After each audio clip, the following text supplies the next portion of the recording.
Dövlət İmtahan Mərkəzi tərəfindən çevrə üzrə bərabər sürətli hərəkət dərsinə aid bu sual tipi qəbul imtahanına çox düşür.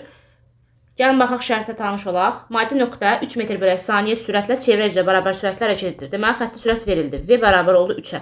Periodun 1/4-nə bərabər müddətdə. Deməli, zaman periodun 1/4-idir. Kiçik T bərabər 1/4 böyük T. Burada böyük T perioddur. Onun yerdəyişməsinə görə orta sürətini hesablayın. Qeyd edir.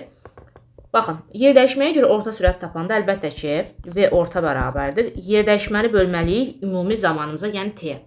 Burada da zaman periodun 1/4 hissəsidir. Gətirib burada yerinə yazsaq, onda olacaq S bölək 1/4 vuraq T-yə. Bax, bu 4 sürətə çıxacaq.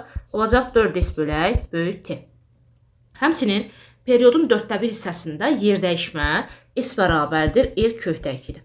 Gəlin bunu da göstərək çevrədən necə alırıq. Fikir verin, çevrəmizi çəkdik. Tutaq ki, cisim A nöqtəsindən başlayıb B nöqtəsinə saat əqrəbi istiqamətində çevrənin 1/4 qədər hərəkət edir. 1/4 hissəsi qədər. Onda bura 90 dərəcə olacaq. Çünki biz 1 tam dövrdə 360 dərəcə cızır. Yəni A nöqtəsindən başlayıb yenidən A nöqtəsinə qayıdarsa 360 dərəcə olur bizim bucağımız. Amma 1/4 olanda artıq 360-ın 4/1 90 dərəcə edir. Burada yerdəyişməni tapmaq üçün əlbəttə ki, cismin başlanğıc və son vəziyyətini birləşdirən istiqamətlənmiş düz xətt parçasını tapmalıyıq. Yəni, bax, bu A və B-nin arasındakı, bax, bu S-i, yerdəyişməni tapacağıq. Fikir versəz, bura çevrənin mərkəzidir. AO çevrənin radiusu, OB də çevrənin radiusudur. Buradan S-i Pifaqor teoremindən tapacağım. S-in kvadratı bərabər olacaq R kvadratı üstə gələk R kvadratına. O da olacaq 2R kvadratı. S-i alanda hər tərəfdən kök alıram. R kvadratından kök R çıxır, amma 2-dən kök çıxmadığından R kökdəki kim olur? Gördüyünüz kimi, bayaqlarda ilə R kökdəki yazmışdım. Almış olduq. Gətirib baxın, bu R kökdəkini burada yerinə yazacağım. Olacaq 4R kökdə 2 bölək böyükdür. R bölək T nisbətini tapsam, gətirib burada yerinə qoymaqla tapa bilərəm. Onu da nədən tapacağım? V-nin düsturundan istifadə edəcəm.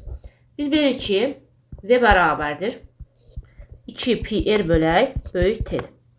İndi burada R bölək T nisbətini necə taparım? V-ni böləcəm 2 pi-yə.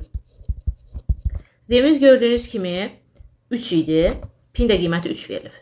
3 bölək 2 vurulsun 3. 3-lər ixtisar getdi, qaldı 2-də 1. Gətirək, indi bax burada yerinə yazaq.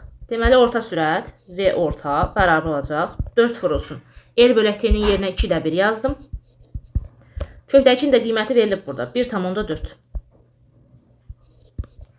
1,4-dən 2 ixtisara gedir. Məxrəsdə bir sürətdə 0,7.